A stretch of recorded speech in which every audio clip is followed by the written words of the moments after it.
नेपालीको पहिचान राष्ट्र निर्माणमा हाम्रो अभियान। नमस्कार, कार्यक्रम सवाल जवाफमा यहाँलाई स्वागत छ। आजको श्रृङ्खलामा पनि म उपस्थित भएको छु, रुद्र श्रेष्ठ। हामीले यो कार्यक्रम मार्फत विभिन्न व्यक्तित्वहरूसँग विभिन्न विषयमा सवाल जवाफ गर्दै आइरहेका छौँ र विभिन्न विषयमा कुराकानी गर्दै आइरहेका छौँ। आजको श्रृङ्खलामा पनि हामी अर्का एकजना व्यक्तित्वसँग कुराकानी गर्न लागिरहेका छौँ, सवाल जवाफ गर्न लागिरहेका छौँ। खास गरी विश्वभरका आदिवासीहरूले 27औं विश्व आदिवासी दिवस अगस्त 9 तारिकमा जुन भोलि पर्दैछ, साउन 25 गते, र यो अगस्त 9 विश्व आदिवासी दिवसका सन्दर्भमा आजको श्रृङ्खलामा हामी कुराकानी गर्न लागिरहेका छौँ। र यसै सन्दर्भमा केन्द्रित रहेर कुराकानी गर्नका लागि हामीसँग हुनुहुन्छ नेपाल आदिवासी जनजाति महासङ्घ गण्डकी प्रदेश समन्वय परिषदका मुख्य सचिव सुजन लामा। उहाँसँग आजको श्रृङ्खलामा खास गरेर 27औं विश्व आदिवासी दिवसको तयारी, खास गरेर यो विश्वव्यापी कोरोना महामारीको समयमा यो विश्व आदिवासी दिवस कसरी मनाउने तयारी हुँदैछ र सँगसँगै केही समय अगाडि जुन सर्वोच्च अदालतबाट आरक्षण सम्बन्धमा आएको फैसलाका सन्दर्भमा जनजाति महासङ्घले जुन पत्रकार सम्मेलन मार्फत आफ्नो धारणा सार्वजनिक गरेको छ र सँगसँगै आदिवासी दिवसका सन्दर्भमा गर्न लागेको कार्यक्रमका बारेमा पनि र राष्ट्रिय जनगणना 2078का सन्दर्भमा पनि हामी यिनै सेरफेरोमा रहेर कुराकानी गर्ने प्रयास गर्नेछौँ, सवाल जवाफ गर्ने प्रयास गर्नेछौँ। सर्वप्रथम म कार्यक्रममा उहाँलाई स्वागत गर्न चाहन्छु। कार्यक्रममा स्वागत छ यहाँलाई। धन्यवाद। आराम हुनुहुन्छ? आराम छ। सबभन्दा पहिला त अब जुन यहाँहरूले गण्डकी प्रदेश समन्वय परिषदको तर्फबाट जुन यो 27औं विश्व आदिवासी दिवस मनाउने तयारीमा पनि हुनुहुन्छ, यहाँले एक हिसाबले भन्दाखेरि पत्रकार सम्मेलन गरेरै यहाँले जानकारी दिइसक्नु भएको छ। हजुर, कस्तो छ तयारी र के कार्यक्रमहरू गर्दै हुनुहुन्छ यसपालि? तयारी त यो हामी अगस्त 9 को दिनमा हामीले सधैँ विश्व योपालि 27औं, गत वर्ष पनि कोभिडको बेलामा नै हामीले विश्व आदिवासी जनजाति दिवस सामाजिक दूरीलाई कायम गरेर हामीले तत्कालीन बेला आर्थिक योजना मन्त्री मान्य किरण गुरुङज्यूको प्रमुख अतिथिमा हामीले गत वर्ष अन्त्यक्रिया कार्यक्रम सम्पन्न गरेका थियौँ। यो वर्ष पनि हाम्रो तयारी चाहिँ अलिकति फरक थियो।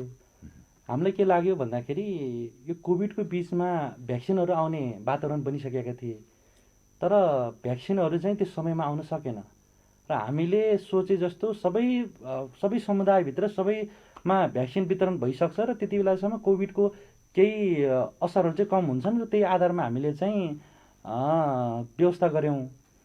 तर त्यसको ठिक विपरीत भयो। कस्तो खालको भयो भन्दाखेरि झन् कोभिडले चाहिँ बढ्दै यसको तथ्याङ्क चाहिँ आँकडा चाहिँ झन् बढ्दै गयो र हामीले पूर्व निर्धारित कार्यक्रम केही हामीले छुट्याएका छौँ, केही कटौती गरेका छौँ र अहिले चाहिँ हामीले केवल अन्त्यक्रियालाई मात्रै जोड दिने भनेको थियौँ। नत्र हामीले चाहिँ के भनेको थियौँ भन्दाखेरि मौलिक सांस्कृतिक नृत्यलाई चाहिँ अब हामीले जगेर्ना गर्नुपर्छ, किनकि तिनीहरूको स्थिति चाहिँ हाम्रो महासङ्घको गठनको उद्देश्य नै भाषा, धर्म, संस्कृति र हाम्रो समाजका व्यक्तिहरूलाई हाम्रो समुदायमा राजनीतिक चेतनाको विकास गर्ने नै उद्देश्य हो र त्यही अनुसार नै हामीले कार्यक्रमको तयारी गरेका थियौँ। तर हामीले पत्रकार सम्मेलन गरेर हामीले चाहिँ सांस्कृतिक कार्यक्रमलाई चाहिँ अहिले स्थगन गर्ने र अन्तर्क्रिया कार्यक्रम भर्चुअलै गर्न मिल्थ्यो, तर अलिकति त्यसलाई के भन्दाखेरि हाम्रो समाजको अलिकति कस्तो भइदियो भन्दाखेरि अलिक प्रविधिसँग अलिकति टाढा, प्रविधिसँग त्यति नजिक भएको अवस्था अहिले पनि नभएको हुनाले हामीले चाहिँ त्यो बाध्यताले अलिकति भौतिक दूरी गरेर ठुलो भवनमा सामाजिक दूरीलाई कायम गरेर कार्यक्रम गर्दैछौँ हामीले चाहिँ। हजुर,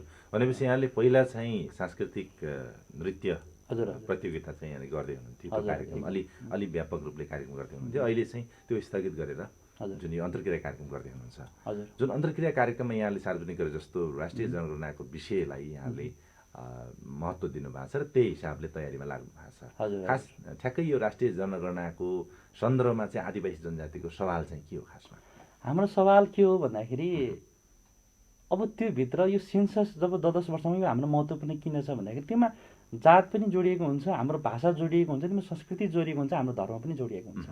हाम्रो वास्तव भनेको कुनै पनि राज्यको त्यो सेन्ससले नै तपाईँको त्यो आँकडाले नै उसको चिनारी, उसको परिचय खुलाउने हो र उसको तथ्याङ्क कति छ त्यो सार्वजनिक भइसकेपछि भोलि हाम्रो धर्मको विषयमा सार्वजनिक हुने भयो, हाम्रो जातिको अवस्थाको विषयमा के अरे तपाईँको सार्वजनिक हुने भयो।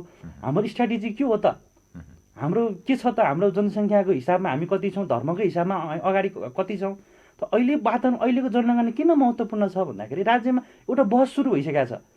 धर्मनिरपेक्षताको विषयमा अब सोच्नुपर्छ है भनेर ठुला ठुला राजनीतिक दलहरूमा यो विषयमा छलफल हुन सुरु भइसकेका छन्। अब यो बेलामा आदिवासी जनजाति जो बुद्धिस्ट हुनुहुन्छ, जो बोन हुनुहुन्छ होइन, जसले किराँती परम्परालाई मान्दै हुनुहुन्छ, अझै पश्चिमको खस आएर त मष्ट प्रथालाई मान्दै हुनुहुन्छ, अब त्यो विषयमा अब एउटा बहस चाहिँ धर्मनिरपेक्षताको विषयमा अब होइन, अब हिन्दू राज्यको विषयमा बहस हुनुपर्छ भन्ने अवधारणा आइसकेका छन्। तर वास्तवमा जनजातिहरूको वास्तविक धर्म, संस्कृति, बोलिने मातृभाषा, अहिले त भाषा दमन पनि त हिजोदेखिबाट थियो। त्यो भाषिक न्यायको लागि पनि अब हामीले जनगणनाको विषयमा चाहिँ हाम्रो समुदायभित्र चेतनाको स्तर वृद्धि गर्नुपर्ने छ। त त्यो चेतनाको स्तरलाई वृद्धि गरेर भोलि त्यो हाम्रो त्यो स्ट्राटेजीमा, हाम्रो त्यो सेन्ससमा हामीले चाहिँ महत्त्वपूर्ण भूमिका जनाउनुपर्छ। र त्यसै हिसाबले हामी समाज पुगेर अहिले चाहिँ हामी जागरण र अहिले हामी चाहिँ त्यही अभियानमा, हामी सचेतना अभियानमा हामी छौँ। जस्तो यहाँहरूले खास गरी कहिलेकाहीँ यो जनजाति महासङ्घले यो सन्दर्भमा बोल्दै पनि आएको छ, आफ्नो धारणाहरू सार्वजनिक पनि गर्ने गरेको छ। त्यसमा पनि कस्तो भने जनगणनामा चाहिँ राजनीति गरियो होइन, राजनीति गर्ने गरिन्छ भन्ने ढङ्गले पनि यहाँहरूले कहिलेकाहीँ यो महासङ्घको तर्फबाट धारणाहरू आउने गरेको छ। खासमा चाहिँ कस्तो सन्दर्भमा चाहिँ यो जुन राजनीति भयो भन्ने खालको कुराहरू आउने गर्छ? यस्तो छ, अब हिजो एउटा आँकडा कस्तो आइदियो भन्दाखेरि जनगणनाले एउटा आँकडा ल्याउने, हामीले गर्दाखेरि एउटा आँकडा आउने। अब तपाईँको एउटा उदाहरण दिन्छु, त्यो अपवादको रूपमा लिनुहोस् अथवा त्यसलाई सामान्य उदाहरणको रूपमा लिनुहोस्। एउटा हस्पिटलमा एउटा शिशुको जन्म हुन्छ, अब त्यहाँ उसको कार्ड बनाउने कार्यक्रम सुरु हुन्छ, त त्यो कार्ड बनाउने प्रक्रिया सुरु हुन्छ। त्यहाँ कि मैले व्यक्तिगत रूपमा त्यो व्यवहारिक पक्षलाई मैले जोड दिएँ है। त्यहाँ धर्म हुने एउटा तपाईँको त्यो बुधा हुन्छ, त्यो बुधामा सोध्दै नसोधिकन मैले हिन्दू टिक लगाएको अवस्था छ। अब भन्नुहोस्, एउटा जन्मजात शिशुलाई तपाईँको धर्म निर्धारण गर्ने अधिकार यो व्यवहारिक पक्षमा अहिले पनि राज्य प्रवृत्तिमा त्यो छ। र आँकडाको कुरो हामीले त के भनेका छौँ भन्दाखेरि, हामीले भनेको आँकडा र राज्यले भनेको आँकडामा त आकाश जमिनको फरक छ होइन। हाम्रो धर्मको कुरामा नि आकाश जमिनको फरक छ। तर अहिलेको जनगणनामा चाहिँ त्यो नहोस्। राजनीति त हिजो विगतबाटै भएकै हो होइन। हाम्रो धर्मलाई तपाईँको थापालाई तपाईँको क्षेत्रीमा गणना गरिदिने होइन, भर्तीलाई पनि क्षेत्रीमै गणना गरिदिने होइन। अब तपाईँको अब यो हुँदाहुँदै पनि कमसेकम आदिवासी जनजातिभित्र नै थारूहरूमा राणा थारूको के अरे जन्म भएको छ। त्यो पनि एउटा होइन, त्यो विषय बहसको विषय बन्ला होइन। अब विभिन्न जातजातिभित्र टुक्रिने अब सुरुवात भइसकेको छ। आदिवासीलाई टुक्र्याउने र कसरी हुन्छ हाम्रो जनसङ्ख्यालाई कम गर्ने, अब त्यो राजनीति सुरु भएको थियो नि, राजनीति हो नि त। जनगणनामा राजनीति हेर्नु व्यापक हुन्छ हेर्नुहोस्। किनकि भोलि राजनीतिक पार्टीले त त्यो समुदायको भोट तान्नको लागि उसले आफ्नो घोषणापत्र त त्यही आधारले बनाउँछ होइन। त्यो हिसाबले जनगणनामा राजनीति चाहिँ तपाईँको विगतबाट भएको छ। तर योपालि चाहिँ हामीले आफ्नो समुदायलाई चाहिँ चेतना स्तर वृद्धि गरेर त्योसँग लड्न सक्ने चाहिँ हामीले बनाउन खोजिरहेका छौँ। र त्यसैको लागि हामी निरन्तर यो कार्यक्रम पनि त्यसै सन्दर्भमा आएको हो। जस्तै यहाँहरूले ठ्याक्कै यो विश्व आदिवासी दिवसकै सन्दर्भमा यो अन्तर्क्रिया कार्यक्रम आयोजना गर्नुभएको छ। प्रदेश स्तरीय रूपमा जुन यहाँले यो कार्यक्रम गर्दै हुनुहुन्छ, यसले मात्रै पर्याप्त हुन्छ? त्यसको लागि पर्याप्त त हुँदैन। पर्याप्त त एउटा सुरुवात गर्ने हो। जाने त भोलि त टोलमा पनि पुग्नुपर्छ, समाजमा पनि पुग्नुपर्ने हुन्छ। एउटा सजिलो के छ भन्दाखेरि, उत्पीडनमा जो छ नि उनीहरू युनिटीमा हुने गर्छन्। यो नियमै त्यस्तै छ। उत्पीडनको यो व्यवहारिक पक्ष हो। जहाँ उत्पीडन हुन्छ त्यहाँ एकता हुन्छ र हामी त्यो एकताको सूत्रमा बाँडिएका हुन्छौँ। बाँधिँदाखेरि हामीलाई सजिलो के छ भन्दा उत्पीडित समुदायहरूको बिचमा जान हामीलाई चाहिँ उनी पहिला नै युनिटी भएको हुनाले हामीलाई चाहिँ जान सजिलो छ। आज हामी समाजहरूमा जाँदाखेरि हरेक घरधुरी चाहिँ समाजसँग आबद्ध भएको स्थिति छ। हामी त्यो घरधुरीहरूकोसँग कम्बिनेसन गर्दाखेरि हाम्रो टोलमा आज समाजहरू स्थापना भएको स्थिति छ होइन। भले राज्यले के गर्यो कसो गर्यो, त्यो ती समीक्षा कसरी बने के बने होइन, तिनी इतिहासका फिरिस्ताहरू लामा छन् होइन। तर उत्पीडनमा भएकाहरू चाहिँ युनिटीमा बाँधिने र तपाईँको एकताको सूत्रमा बाँधिने त्यो व्यवहारिक पक्ष पनि रहेछ, त्यो स्वाभाविक पनि रहेछ। त्यसै हुनाले हामी चाहिँ समाजमा वडामा जाने, तपाईँले भने जस्तो प्रदेशमा मात्रै त्यो गरे त पर्याप्त छँदै छैन। त्यसलाई त्यसको दायरालाई चाहिँ फराकिलो बनाउनुपर्छ भन्ने हो होइन। अब त्यो भन्दै गर्दाखेरि अब यहाँ हेर्नुहोस्, अब विगतमा अझै भन्नुभन्दा म अलिकति बजेटको कुरा गर्छु। लक्षित बजेट संहिता त नेपालमा आयो। लक्षित बजेट हिजो दलित, अपाङ्ग, जनजाति, महिला, त्यो लक्षित वर्ग जुन आएको, बालबालिका इभन त्यो लक्षित वर्ग भनेर जुन त्यतिखेर छुट्याइन्थ्यो, जिल्ला विकास समिति त्यतिखेर तत्कालीन बेलामा। अहिले त्यो चाहिँ कस्तो छ भन्दाखेरि त्यो हराएको अवस्था छ क्या। कता छ लक्षित हिजो बरु त अब त्यो विषय कता लुगाइयो, स्थानीय निकायमा छ, त्यो पैसा बाटोमा जान्छ कि होइन, त्यो बाटो कुलोमा जान्छ कि नहर बनाउन जान्छ कि, त्यो खोजको विषय होला। तर अहिले चाहिँ लक्षित वर्गले आफ्नो विगतमा जस्तो अहिले चाहिँ लक्षित वर्गले पाउनुपर्ने बजेट चाहिँ अहिले चाहिँ गुमेको अवस्था छ। त्यसलाई चाहिँ कता छ होइन। अब खोज्न त एक त अब यो आरएससँग विषय पनि हामीले उठाएको छौँ, त्यो अलिक पछि बहस गरौँ न त्यो विषयमा होइन। तर अहिले चाहिँ हामी चाहिँ वडासम्म पुग्ने हाम्रो लक्ष्य चाहिँ छ, हामी पुग्छौँ पनि। भनेपछि यो अभियानलाई चाहिँ यहाँहरूले जुन सचेतना अथवा जागरणको एउटा अभियान सुरु गर्दै हुनुहुन्छ, त्यो हिसाबले टोलसम्मै पुग्ने योजनामा हुनुहुन्छ एकदम होइन। जस्तो यो विश्व आदिवासी दिवसका सन्दर्भमा यो कार्यक्रम यहाँहरूले गर्नुहुने भएको छ, यो जुन अब गर्दै हुनुहुन्छ, अब भोलि मात्रै यो कार्यक्रमको आयोजना गर्नुभएको छ, त्यही ढङ्गले विभिन्न सरकारवाला सङ्घ संस्थाका प्रतिनिधिहरूलाई बोलाउनु पनि भएको छ, जातीय सङ्घ संस्थाका प्रतिनिधिहरू अगुवाहरूलाई पनि। यसमा जस्तो विश्व आदिवासी दिवस जसरी यो अहिले यति बेला खालि यो नेपालमा मात्र नभइकन विश्वव्यापी रूपमै यो कोरोना कोभिड-19 महामारी छ यति बेला होइन, फेरि तेस्रो लहरको चाहिँ कुराहरू चलिरहेको छ। त्यो सन्दर्भमा एक खालको त्रास जोखिम उत्तिकै मात्रामा चाहिँ त्यो आम मानिसमा त्यो खालको पनि परेको अवस्था छ। यो हिसाबले यस्तो अवस्थामा चाहिँ यो कोभिड-19 महामारीमा चाहिँ खास गरेर जुन आदिवासी जनजाति र कोभिड-19 को बिचको एउटा चाहिँ सम्बन्ध, त्यसको बिचको चाहिँ एउटा जुन खालको आदिवासी जनजातिको सवाल चाहिँ यो महामारीको समयमा के हुनसक्छ भन्ने सन्दर्भमा पनि एक किसिमको होइन बहसहरू चाहिँ आउने गरेका छ। खास गरी यो महामारी र आदिवासी जनजातिको बिचमा के अन्तर सम्बन्ध हुनसक्छ?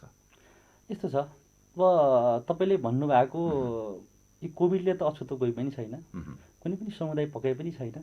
कोभिडले यो पनि भन्दैन, त्यो पनि भन्दैन, महिला पनि भन्दैन, पुरुष पनि भन्दैन, धनी पनि भन्दैन, गरिब पनि भन्दैन। तर कोभिडसँग चाहिँ हामी जनजातिहरू कस्तो छौँ भन्दाखेरि प्रकृतिसँग अलिकति नजिक छौँ। हामी प्रकृतिसँग अलिकति नजिक भने हामी भिडी चराउने नै हामी नै हो होइन। हामी जनजातिहरू हिमालदेखि बाटो लिएर तराईको टुप्पोसम्म समतल भूभागसम्म हामी फैलिएका छौँ। र हामी जनजातिहरू कस्तो भयो भन्दाखेरि कोभिडसँग लड्दाखेरि हामी त्यो प्रकृतिसँग प्रत्यक्ष असरमा कसरी पर्छौँ भन्दाखेरि भोलि त्यो विषयसँग प्रकृतिसँग चलेका स्रोत साधनहरूको परिचालन व्यवस्थापन होइन के कसरी भइरहेका छन् होइन, त्योबाट वञ्चित हुनुपर्ने हो कि भोलि उसको आउने घर चल्ने होइन त्यो खर्च आय त्यो आयोपार्जनको विषयमा नै त्यो भोलि फुल स्टप लाउने हो कि होइन। जस्तै अब होमस्टेहरू भन्नुहोस् होइन, आदिवासीको त होमस्टे होइन। अब आदिवासीको कल्चर नै अब नेपाललाई एउटा पर्यटनमा टुरिज्ममा महत्त्वपूर्ण भूमिका खेल्ने भने होमस्टेहरू होइन, तिनीहरू पनि आज तपाईँको ओझेलमा परेका छन् अनि तिनीहरू ठप्प भएको अवस्था छन् है। यदि त्यस्तो प्रत्यक्ष निगरानी त हामी त परेकै छौँ नि। हाम्रो संस्कृति हाम्रो तपाईँको रीतिथिति यति राम्रो छ कि हामीलाई फोटोमा चाहिँ बरु राम्रोसँग घरमा सजाइने गरिन्छ, त्यो अधिकारको कुरा आउँछ हामीलाई चाहिँ भित्तामै राख्ने गरिन्छ फेरि। त्यही भएर हामीलाई चाहिँ ठुलो असर परेको छ यो कोभिड-19ले चाहिँ। हाम्रो रीतिथिति संस्कृतिहरूको गाउँठाउँमा अहिले चाहिँ तपाईँको एक्सर्साइज त्यसको अभ्यास हुन पाइरहेको छैन, हामी त्यसको असरमा परेका छौँ र त्यसको विषयमा राज्यले पनि सुनिदियोस् भन्ने हाम्रो चाहिँ माग छ। यसले चाहिँ खास गरिकन आम मानिसको जीवनशैलीलाई नै परिवर्तन गर्ने स्थितिमा पुर्याइदियो होइन कोरोना महामारीले चाहिँ। किनभनेदेखि आज जुन हिजोको अवस्थामा भिडभाड गर्ने र विभिन्न समूहमा काम गर्ने जुन किसिमको संस्कार एउटा खालको छ, संस्कृति छ, जुन प्रचलन छ, त्यसमा चाहिँ यसले एउटा व्यक्तिगत हिसाबले सामाजिक हिसाबले दूरीमा बस्नुपर्ने अवस्थामा ल्याइ पुर्याइदियो होइन। त्यो हिसाबले पनि स्वाभाविक रूपले आदिवासी जनजातिका जुन संस्कार संस्कृतिहरू जसरी मनाइन्छ, जसरी एउटा चाहिँ आफ्ना चालचलनहरूलाई अगाडि बढाइराखेका थियो, जुन चलन चल्तीमा थियो, त्यो चाहिँ अहिले नभएको अवस्था पनि छ। झन्डै 2 वर्ष भइसक्यो, झन्डै 2 वर्ष होइन। त्यो हिसाबले पनि यहाँले भने जस्तो प्रत्यक्ष रूपमा आदिवासी जनजातिहरूको संस्कृति आदिवासी जनजाति समुदाय पनि जसरी अरू समुदाय जत्तिकै त्यसमा पनि अझ बढी आफ्नो संस्कृतिसँग रिलेटेड एउटा सम्बन्धित भएको हिसाबले त अझ बढी चाहिँ मारमा देखिन्छ होइन। अब यही सन्दर्भमा यहाँले जुन फेरि 1 हप्ता अगाडिको जुन सर्वोच्च अदालतको फैसलालाई लिएर यहाँहरूले एउटा महासङ्घको तर्फबाट धारणा पनि सार्वजनिक गर्नुभयो पत्रकार सम्मेलन मार्फत नै।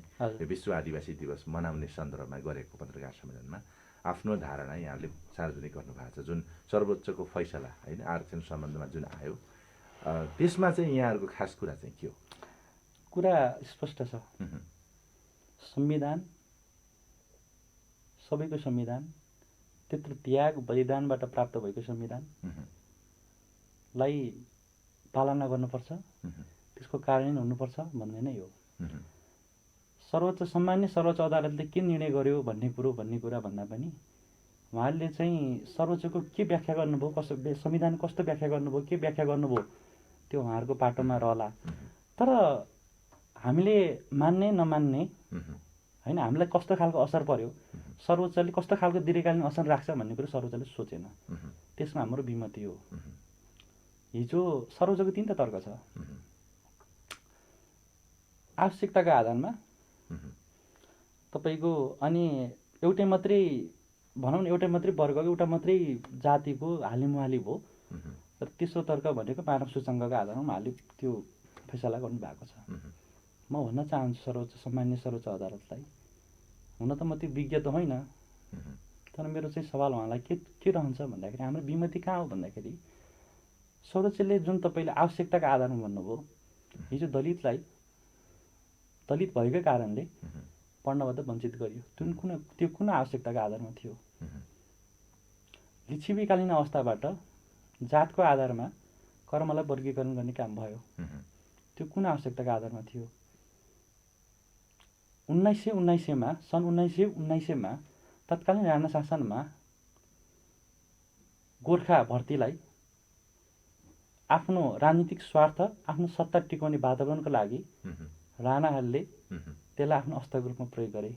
र त्यस बापत रु 10 लाख तत्कालीन बेलामा रोयल्टी प्राप्त गर्ने सलामी रकम तत्कालीन बेला राणा शासनले प्राप्त गर्थ्यो। त्यो म तथ्यसङ्गत रूपमा भन्दैछु। सन् 1946 मा त्यसलाई बढाएर 20 लाख पनि गरियो। म तथ्यगत आधारमा भन्दैछु तपाईँलाई। त्यो कुन आवश्यकता आधारमा थियो? हाम्रो रगतलाई तत्कालीन शासन व्यवस्थाले किन बेच्ने काम गर्यो? त्यो कुन आवश्यकता थियो? सायद शासन व्यवस्थाको एउटा स्वार्थको कारणले हामीले आज पनि जर्मनमा विभिन्न देशहरूमा हाम्रा ती अवशेषहरू, हाम्रा ती पार्थिव शरीरहरूको चिहानहरू आज छ। त्यो पक्कैमा आदिवासी जनजातिकै छ। त्यसै गरी महिला भएका कारणले घरमा एउटा भान्सामा सीमित गर्ने त्यो कुन चाहिँ आवश्यकता थियो?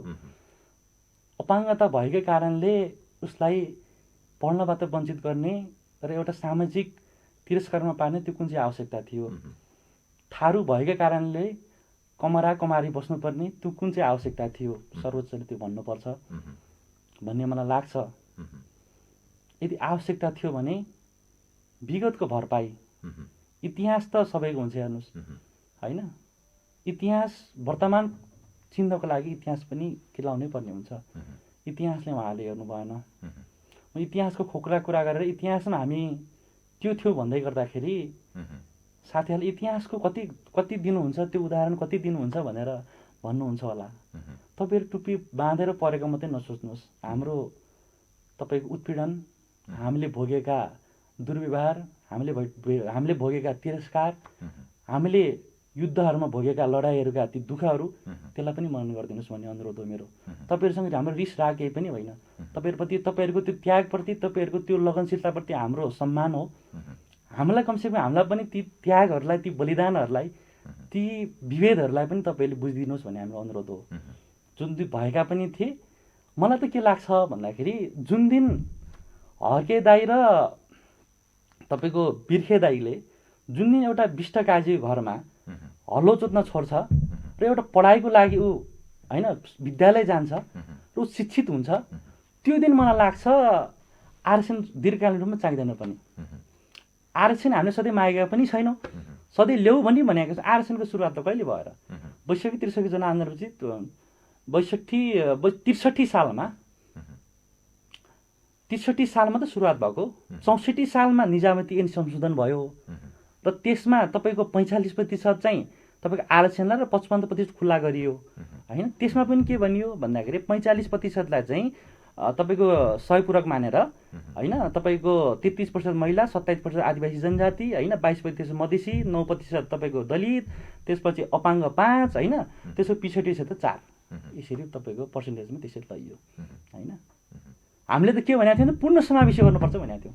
पूर्ण समावेशी जातीय आधारमा, सन्तुलनका आधारमा तपाईँको पूर्ण समावेशी र समानुपातिक व्यवस्था गर्नुपर्छ भनेका थियौँ। होइन।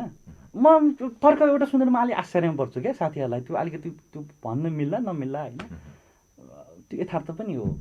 साथीहरूको तर्क के हुन्छ भन्दाखेरि भोलि आरक्षणबाट आएको कर्मचारीले, आरक्षणबाट आएका जनशक्तिले राज्यलाई कस्तो खालको प्रतिफल दिन सक्छ भन्ने कुरामा उहाँले हरेक प्रश्न गर्नुहुन्छ। त्यसको नतिजा कस्तो आउँला भनेर सोच्नुहुन्छ।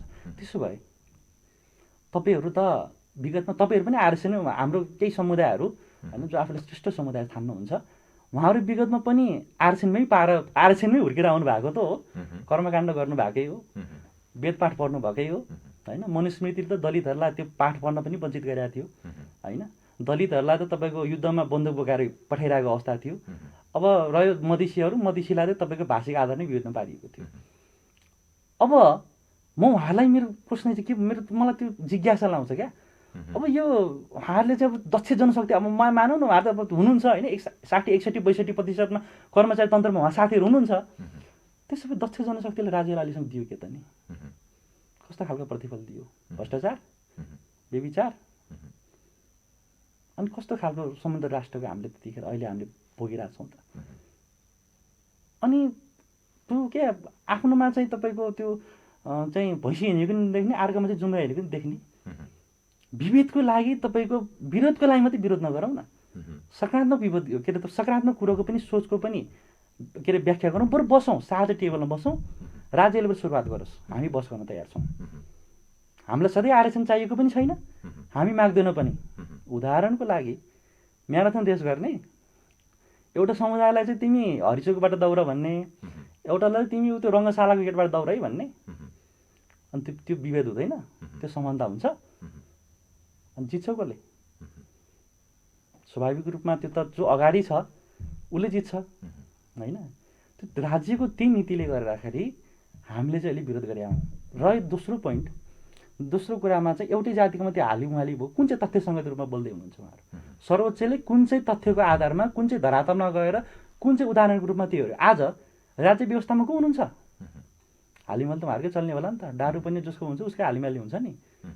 र तेस्रो पोइन्ट मानव सूचाङ्कको आधार भने त्यो त आश्चर्य लाउने कुरो। मानव सूचाङ्कको आधारमा कसरी निर्णय गर्नु उहाँले? मानव सूचाङ्कको आधारमा त हामी अझै पनि पछाडि छौँ। अब त्यो रह्यो यो पोइन्टहरू, हामीले त सोध्दा के भनेको छौँ? संविधानको धारा 18लाई समानताको हक जुन छ त्यसमा के भनेको छ? सामाजिक र सांस्कृतिक रूपमा विभिन्न परेकाहरू, पछाडि परिएका महिला, जनजाति, मधेसी, मुस्लिम, दलितलाई चाहिँ तपाईँको विशेष व्यवस्था गर है भनेर संविधानमै लेखेको छ।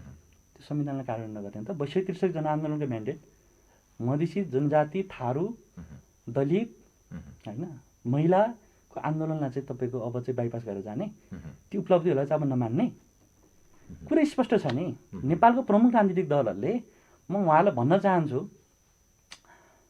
अब ठिक छ यदि त्यो होइन त्यो विभेदै छैन भने स्पष्ट छ त, राजनीतिक दलको पार्टीहरूको भातृ सङ्गठन हेर्नुहोस्, हरेकमा तपाईँको दलित सङ्गठन पनि छ, तपाईँको जनजाति सङ्गठन पनि छ, महिला सङ्गठन पनि छ, विद्यार्थी सङ्गठन पनि छ होइन, मजदुर सङ्गठन पनि छ। त्यो प्रमुख राजनीतिक दल जुन नेतृत्व गरिरहनु, जो कार्यान्वयन गर्ने हो, जो सत्तामा हुनुहुन्छ, त्यही पार्टीहरूको पनि अब प्रतिपक्षमा जो हुनुहुन्छ पनि उहाँहरूको भातृ सङ्गठन चाहिँ भोट ब्याङ्कको रूपमा चाहिँ हामीले अगाडि सार्ने किन स्वीकारेको त? त्यो भातृ सङ्गठनहरूलाई किन अस्तित्वमा ल्याएको त? उत्पीडन छ नि त। उत्पीडन छ भन्ने कुरो त हाम्रो प्रमुख नेताहरूलाई पनि थाहा छ, प्रमुख राजनीतिक दलहरूलाई पनि थाहा छ। तर कस्तो भइदियो भन्दाखेरि त्यो उत्पीडनलाई पनि मान्ने, त्यो छ भन्ने कुरो पनि मान्ने, सङ्गठन पनि बनाउने, तर त्यसलाई व्यवहारिकतामा नउतार्ने, त्यसलाई व्यवहारिक पक्षमा चाहिँ जानै नचाहने, भोट ब्याङ्कको रूपमा मात्रै स्वीकार्ने लिने हो भने मलाई के लाग्छ भन्दाखेरि आरक्षण कटौती त एउटा सामान्य कुरो हो। भोलि पुनः समावेशी, समानुपातिक, समावेशी जुन दिन शब्द हराउँछ नि, म आज तपाईँलाई सचेत गराउँछु राजनीतिक दलका ठुला आदिवासी जनजाति नेताहरू जुनसुकै पार्टीमा हुनुहुन्छ, भोलि पुनः समावेशी, समानुपातिक भोलि त्यो पनि काटिँदाखेरि अनि अलिकति स्वाद चाहिँ अलिकति पाउनुहुन्छ। त्यही भएर म बेलामै प्रमुख राजनीतिक दलमा रहेका आदिवासी, दलित, महिला उहाँलाई के भन्न चाहन्छु, नेताजीहरूलाई के भन्न चाहन्छु भन्दाखेरि अझै सचेत हुनुपर्छ, पार्टीभित्रै आवाज पनि यो विषयमा उठाउनुपर्छ। अब नसोच्ने हो भने गाह्रो हुन्छ। यसमा चाहिँ एउटा गरिएको तर्क के भनेदेखि अब यहाँले भने जस्तो दीर्घकालका लागि हो होइन भन्ने त यहाँले पनि भनिसक्नु भएको छ होइन।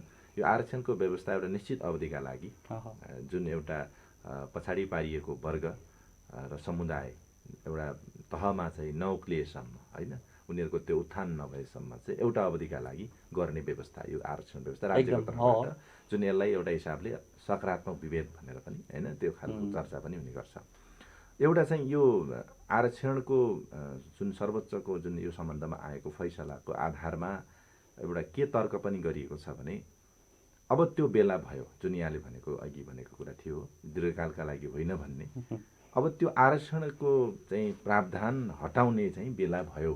अब चाहिँ एउटा हिसाबले त्यो सम्बन्धित वर्ग समुदायको चाहिँ एउटा हिसाबले चाहिँ एउटा तहमा पुगिसक्यो, त्यस कारणले चाहिँ अब आरक्षण खास आवश्यक छैन, त्यस कारणले अब वर्गीय आधारमा मात्रै यसलाई चाहिँ अगाडि बढाउनुपर्छ भन्ने तर्क छ नि। फेरि तपाईँले भनेको कुरो भन्नेले त भन्ने नै भए, तपाईँको प्रश्न पनि स्वाभाविकै छ, त्यो लाग्न पनि स्वाभाविक पनि हो। तर त्यो सूचाङ्क भन्छ नि, त्यो तथ्याङ्क हुन्छ नि, निजामती कर्मचारीको तथ्याङ्क स्पष्ट छ। आज आदिवासी जनजातिहरूको स्थिति के छ कर्मचारी सेक्टरमा, राजनीतिक दलमा महिला दलित जनजातिहरूको स्ट्राटेजी के छ, समावेशिता कुन हदसम्म छ, त्यो भन्ने कुरो तथ्याङ्कले देखाउँछ। एउटा व्यक्ति, एउटा जातको व्यक्ति अथवा हामीले भन्दै गरेको हाम्रो समुदायबाट एउटा व्यक्ति कुनै सर्वोच्च पदमा पुग्छ भने त्यो मात्रै निराकरण होइन, त्यो मात्रै समस्याको हल होइन। एउटा व्यक्ति 9000मा विज्ञापन निकाल्नुभयो गत वर्ष लोकसेवा आयोगले स्थायी निकायको लागि, एउटा तपाईँको स्थायी निकाय इकाइ मानेर उहाँले गर्नुपर्ने गर्दाखेरि हाम्रो तपाईँको तकरिबन 3000-4000 हाम्रो कर्मचारी हामीले त्यतिखेर समाविष्ट रूपमा हाम्रो छुट्याइयो, त्यतिखेर हामीले विरोध गरेका थियौँ।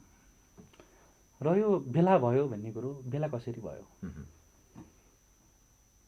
बेला कुन दिन सकिन्छ भन्दाखेरि जुन दिन रसुवाका एउटा तामाङले पूर्वको एउटा दुर्गम ताप्लेजुङका एउटा पश्चिम दूरदराज पहाडका राई लिम्बू आदिवासी जनजातिहरूले आफ्नो मौलिकता, आफ्नो भाषा, राज्य सत्ता, हाम्रो भाषा त बुझ्दैन नि त, राज्य सत्ताले बुझ्छ त, किन बुझ्छ उसले तपाईँको उसले त म अहिले जुन बोलिरहेको छु त्यो भाषा नै बुझ्छ, ती दूरदराजमा रहेका ती भाषा त बुझ्न सक्दैन। जुन दिन त्यो भाषालाई तपाईँको राज्यले आफ्नो अपनत्व महसुस गर्छ र ती बालबालिका, ती नौजवानहरूलाई राज्यको पहुँचमा ल्याउँछ नि, त्यो दिन आरक्षण चाहिँदैन जस्तो मलाई लाग्छ। जुन दिन हर्के दाइले, बिर्खे दाइले एउटा विष्ट काजीका हलो जातमा प्रथा छोडिन्छ नि, पश्चिममा त अहिले पनि छ होइन, पश्चिममा त कुवा पनि अलग्गै हुने चलन रहेछ, अस्ति मैले पनि टेलिभिजनमा देखेँ। जुन दिन ती प्रथाहरू हट्छन् नि, त्यो दिन कसैले माग्दैन, हामीलाई चाहिएको पनि छैन, प्रतिस्पर्धा त गरेको छौँ नि हामीले। गोर्खा पल्टनमा सर्वोत्कृष्ट त जनजाति नै हुन्छ, विश्वको माझमा त उत्कृष्ट त गोर्खाली फौज नै हुन्छ नि, हामी त छौँ त अब्बल त्योमा त। सेक्टर त तपाईँको सक्दो रहेछ नि त, उदाहरण त त्यो हो नि त, कम्पिटिसन त हामी सक्दो रहेछौँ नि त, तर आधार त समान हुनु पऱ्यो नि। मैले अघि नै भने एउटाले चाहिँ अत्याधुनिक तपाईँको पुरै मिसिन दिएर, एउटा पुरै तपाईँको त्यो अलिकति उस गरेर त्यो मिसिन दिने, एउटालाई चाहिँ तपाईँको एउटा सामान्य कुर्तो लिएर त्यो पुरै खन्नु पऱ्यो, तपाईँले त्यो 10 मिटर त तुरन्त खन्नुहोस् त भन्यो भने स्वाभाविक रूपमा त्यो मिसिनले जित्छ, त्यो कुर्तो र कोदालोले जित्छ त। त्यो आधार, त्यो उपकरण, त्यो विधि, त्यो प्रविधि समान भएको, वितरण भएको, त्योमा तपाईँको त्यो समानताको व्यवहार हुन्छ नि। आरक्षण त अहिले कस्तो छ भन्दा एउटालाई कुटो बोकाउने, एउटालाई चाहिँ तपाईँको मिसिन बोकाउने, अनि त्यो बराबरी त्यो अहिले सक्यो भने त्यो हास्यात्मक तर्क हो साथीहरूको, त्यो तर्कमा कुनै लजिकै छैन, त्योमा सत्यता नै छैन होइन। मैले भने जस्तो त्यो रेसिङ पोइन्ट चाहिँ एउटै बनाऊ कि साथीहरू, त्यो फिल्मको डायलग होइन मैले भनेको, हेर्नुहोस् यथार्थ भनेको मैले, रेसिङ पोइन्ट एउटै बनाऊ, तर त्यो दिन रेस गरौँ साथीहरू, हामी तयार छौँ, हामी डराएको पनि छैनौँ, हामी काएर पनि होइनौँ। त्यो तपाईँले इतिहास हेर्नुहोस्, हाम्रो इतिहास हेर्नुहोस् होइन, संविधान लेख्न पायो भने एउटा दलितको छोराले पनि तपाईँको भारतको संविधान बनाउँदो रहेछ, एउटा जनजातिले पनि भिसी ल्याएर तपाईँको विश्वमा आफ्नो नाम चिनाउँदो रहेछ। आज हामीले युकेमा भ्याक्सिन मागिराख्दाखेरि जनजातिले मात्रै भ्याक्सिन मागे हो र हाम्रो गोर्खाली साथीहरूले समग्र नेपालीलाई देऊ भने हो नि त हामीले त। अनि हामीले चाहिँ तपाईँहरूको लागि हामीले लडेकै छौँ, हाम्रो रोयल्टी पनि तत्कालीन राज्य सत्ताले झ्वाम गर्यो, त्यो कहाँ गयो हामीले मागेको पनि छैनौँ। कमसेकम हाम्रा ती मैले सुरुमै भने उत्पीडन, हामीमाथि भएका विभेद, हामी भएका अत्याचार होइन जातकै या तपाईँको भाषिक आधारमा गरेका दमन, सांस्कृतिक आधारमा गरेका दमन, तिनीहरूलाई चाहिँ तपाईँले बुझिदिनुहोस् न, विरोधका लामाथि विरोध नगर्नुहोस् क्या। हामी तपाईँहरूको विरोध गरेको पनि छैनौँ। तपाईँहरूप्रति सम्मान छ, तपाईँले गर्नुभएको त्याग होइन, तपाईँले त्यो टुप्पी बाँधेर पढ्नु भएको ती ज्ञानहरूप्रति हाम्रो सम्मान छ, हाम्रो सद्भाव छ। तपाईँहरूको त्यो योगदानप्रति हाम्रो उच्च आधार पनि छ। हामीलाई राज्य बनाउनको लागि त्यस्तो खालको पनि छ। तर आरक्षणभित्र पनि प्रतिस्पर्धा नहुने त होइन नि। आरक्षण जो लास्टमा आरक्षण जो परिहाल्छ उसलाई सिधै तपाईँ नियुक्ति गरेर भनेको छ भने आरक्षणभित्र पनि कम्पिटिसन हुँदैन होइन। रिता सीता गीता बीच प्रतिस्पर्धा हुन्छ नि होइन। हर्के गुरुङ तपाईँको हर्क तामाङ वीरबहादुर राईको बिचमा पनि प्रतिस्पर्धा हुन्छ। त्यहाँ उहाँहरूबिच प्रतिस्पर्धा हुँदैन। किन प्रतिस्पर्धै हुँदैन भन्नु पऱ्यो। डाटाको तुरुम उनीहरूले दिने परीक्षा पनि त्यही होला होइन, हामीले दिने परीक्षा पनि त्यही होला। त्यहाँभित्र पनि प्रतिस्पर्धा हुन्छ। त्यो तर्क त्यो असक्षम जनशक्ति आउँछ भन्ने कुरो त्यो निराधार हो। त्यो भित्र पनि कम्पिटिसन हुन्छ होइन। अब तर्कको लागि तर्क गर्ने त धेरै तर्क हुन सक्छन्, विरोधै गर्ने हो भने धेरै तर्क हुन सक्छन्। मेरो कुरा चाहिँ साथीहरूलाई चाहिँ सबै समुदायका साथीहरूलाई के भन्दाखेरि उत्पीडन कहाँ छैन तपाईँको संयुक्त राज्यमा। अमेरिकामा निग्रोन जातिहरूलाई आरक्षण थियो होइन। क्यानाडामा तपाईँको भारतीय शिखालाई के अरे तपाईँ आरक्षणको व्यवस्था थियो। चाइनामा महिलाको लागि आरक्षणको व्यवस्था थियो होइन। जर्मनमा आरक्षणको व्यवस्था थियो। राज्यको टप संसारको टप राष्ट्रहरूमा त आरक्षणको व्यवस्था रहेछ नि त। अब्राहम लिङ्कन निग्रोनकै त्यो एउटाबाट के अरे हाम्रो बाराक ओबामा त्यो निग्रोन जातिबाट नै तपाईँको सर्वोच्च पद राष्ट्रपतिसम्म हुनुभयो।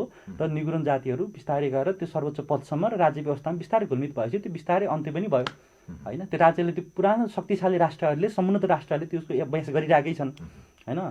त्यही हुनाले चाहिँ नेपालले एक्सर्साइज गर्दाखेरि पनि आश्चर्य कुनै तपाईँको पहाडै खसे जस्तो आकाशै खसे जस्तो त्यो गर्नुपर्ने आश्चर्यको विषय केही पनि छैन भन्ने मलाई लाग्छ। हजुर, हामी कार्यक्रमको अन्तिमतिर पनि छौँ। अब अन्तिमतिर आउँदाखेरि चाहिँ खास गरेर यहाँहरूले जुन अहिले आदिवासी जनजातिहरूले विश्वभरका आदिवासीहरूले अब अगस्त 9 तारिक जुन भोलि चाहिँ विश्व आदिवासी दिवस मनाउँदै गर्दाखेरि जुन आदिवासी आन्दोलनका सन्दर्भमा हिजोको आदिवासी आन्दोलनबाट धेरै उपलब्धिहरू जो पूर्णतः उपलब्धि प्राप्ति नभए पनि एउटा हदसम्म चाहिँ उपलब्धि प्राप्ति भयो। त्यसको कार्यान्वयन हुनुपर्छ भन्नेमा चाहिँ आदिवासी जनजातिले आवाज उठाइरहेछन्। यहाँहरूले महासङ्घ मार्फत त्यो कुराहरू गरिरहनु भएको छ। त्यसमा चाहिँ अबको आदिवासी आन्दोलनको कुरा गर्दाखेरि चाहिँ खास कस्तो हुनुपर्छ र के कुरामा चाहिँ केन्द्रित हुनुपर्छ जस्तो लाग्छ? पहिलो कुरो त मैले सुरुमा नि भने कुरा दोहोरिन्छ। आदिवासी अगुवाहरू जो हुनुहुन्छ पार्टीभन्दा माथि उठ्नु पऱ्यो। पार्टीभन्दा माथि उठ्नु पऱ्यो।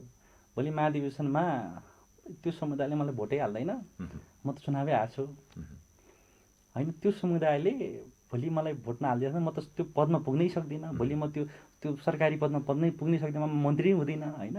म त्यो फलानु पदमा हुँदिनँ, ढिस्कानु पदमा हुँदैन। त्यो धारणा गलत हो। जुन दिन आदिवासी जनजाति आन्दोलन, दलित आन्दोलन, मधेसी आन्दोलन, थारू आन्दोलन होइन, यावत उत्पीडनहरूको आन्दोलन जुन दिन उठ्छ नि त्यो दिन ती पार्टीभित्र रहेका लिडरहरू, हाम्रो आदिवासी लिडरहरू, जनजाति लिडरहरू, तपाईँको दलित लिडरहरू, महिला लिडरहरू नै त उत्कर्ष उहाँहरू नै त पुग्ने हो। उहाँलाई त जन्तीमा त टेवा पुग्छ, उहाँलाई त त्यो घुसे हैसी हुन्छ उहाँलाई त। म अनुरोध गर्न चाहन्छु। अब आन्दोलन चाहिँ कस्तो हुनुपर्छ भन्दाखेरि मलाई त के लाग्छ भन्दाखेरि मैले विगतमा लामो समय भने हो, अब आन्दोलन चाहिँ उत्पीडनहरूको बिचमा एउटा साझेदारी गरेर हुनुपर्छ त मलाई लाग्छ। निरन्तर प्रहार हुन सुरु भइसकेको छ, एक किसिम सर्वोच्चबाटै प्रहार भइसकेको छ होइन। अब अग्रगमन प्रतिगमनतिर म जानै चाहन्न। अदालतले गरेको यो निर्णय चाहिँ गलत हो, हामीलाई अमान्य छ। र आन्दोलनको रूपरेखा चाहिँ अब चाहिँ सबै उत्पीडनहरूको बिचमा साझा टेबलमा बसेर साझा निचोडको साथ उत्पीडन साझा बिन्दु के उत्पीडन हो नि त हाम्रोमा सबैमा एउटा कुरा छ, उत्पीडन छ। हामीलाई भाषिक उत्पीडन छ, कसैलाई जातीय उत्पीडन छ होइन, कसैलाई सांस्कृतिक उत्पीडन छ होइन, कसैलाई मधेसी भनेकै नाताले तपाईँको उत्पीडन छ होइन। त्यही हिसाबले चाहिँ तपाईँको एउटा साझा बिन्दु बनाएर हामी चाहिँ आन्दोलनको दिशामा साझा तपाईँको एजेन्डा बनाएर छलफल गरेर अब चाहिँ आन्दोलन जानुपर्छ। र महासङ्घले हामी चाहिँ हिजो विगतमा आन्दोलनका जनजाति आन्दोलनको सुरुवात पोखराबाटै भयो हो। स्वरूप चाहिँ कस्तो? अब हिजोकै जस्तो खालको तोडफोड गर्ने अलि हुन्छ नि त्यस्तै खालको गर्ने अथवा नयाँ तरिकाको आन्दोलन कस्तो? तोडफोडै चाहिँ त अब त्यो भनौँ न, अब त्यो रियाक्सनको इन्ट्र्याक्सन अब त्यो चाहिँ होला। त्यो फ्युजन चाहिँ त्यो क्रान्तिले त जस्तो पनि रूप लिन सक्छ नि त। हिजो कम्युनिस्टहरूकै भाषामा भन्ने हो भने अथवा होइन तत्कालीन एउटा हिसाबले भन्दाखेरि त अब आन्दोलनको आवश्यकता छैन, करिब धेरै कुरा पुरा भइसके, अब के का लागि आन्दोलन गर्ने भन्ने तर्क पनि आउँछ फेरि। त्यो त तपाईँले भने जस्तो अब जनजाति आयोग त ल्यायौँ, अब त्यो त्यो ठुलो तपाईँको एउटा ठुलो तपाईँको पानीको लागि ट्याङ्की राखेछ, पुरै अत्याधुनिक ट्याङ्की राखेको छ, त्यसमा पानी छैन भने त पानी छैन नि। जसले त्यो आयोग तपाईँको नामको मात्रै आयोग बनाएको छ, प्रतिष्ठान नामको मात्रै अपाङ्गै बनाइएको छ आदिवासी सेक्टरमा होइन। अब समावेशी आयोग भनेको छ पुरै असमावेशी गरेर राखेको छ अब होइन। अब ती पाटोहरू चाहिँ रहला, तर त्यो ट्याङ्की बिनाको पानी हामीलाई चाहिएन क्या, पानीसहितको ट्याङ्की हुनु पऱ्यो क्या होइन, त्यसको उपयोग त गर्न पाउनु पऱ्यो नि। र त्यो भयो तपाईँले उपलब्धि भनेको उपलब्धि त भएको छ नि, खै त काम कार्यान्वयन कहाँ भएको छ त नि, कार्यान्वयन त जिरो छ हामीलाई त। भनेपछि त्यसका लागि पनि आन्दोलन आवश्यक, त्यसको लागि नै आन्दोलन आवश्यक छ। एकदम खुसी लाग्यो यहाँलाई यो विश्व आदिवासी दिवसको सन्दर्भमा कुराकानीको लागि हाम्रो निम्तोलाई स्वीकार गरेर स्टुडियोसम्म आइदिनु भयो, यसको लागि यहाँलाई धेरै धन्यवाद छ। हजुरलाई पनि धेरै धेरै धन्यवाद, निम्ताइदिनु भयो, आफ्नो धारणाहरू व्यक्त गर्ने अवसर दिनुभयो, त्यसको लागि धेरै धेरै धन्यवाद फेवा टेलिभिजन टिमलाई। दर्शकवृन्द, आजको श्रृङ्खलामा हामीसँग हुनुहुन्थ्यो सुजन लामा, नेपाल आदिवासी जनजाति महासङ्घ गण्डकी प्रदेश समन्वय परिषदका मुख्य सचिव हुनुहुन्छ। उहाँसँग आजको श्रृङ्खलामा हामीले खास गरी अगस्त 9 तारिक जुन भोलि विश्व आदिवासी दिवस मनाइँदैछ त्यसका सन्दर्भमा केन्द्रित भएर हामीले कुराकानी गर्ने प्रयास गऱ्यौँ आजको श्रृङ्खलामा। र अर्को श्रृङ्खलामा फेरि अर्का व्यक्तित्वसँग अर्को विषयमा कुराकानी गर्नका लागि उपस्थित हुनेछौँ। आजको श्रृङ्खलाबाट एमसिआरमा साथी सन्तोषसहित म रुद्र आगे चाहन्छु। राष्ट्र निर्माणमा हाम्रो अभियान जारी छ। तपाईँ फेवा टेलिभिजन हेर्दै गर्नुहोस्। नमस्कार।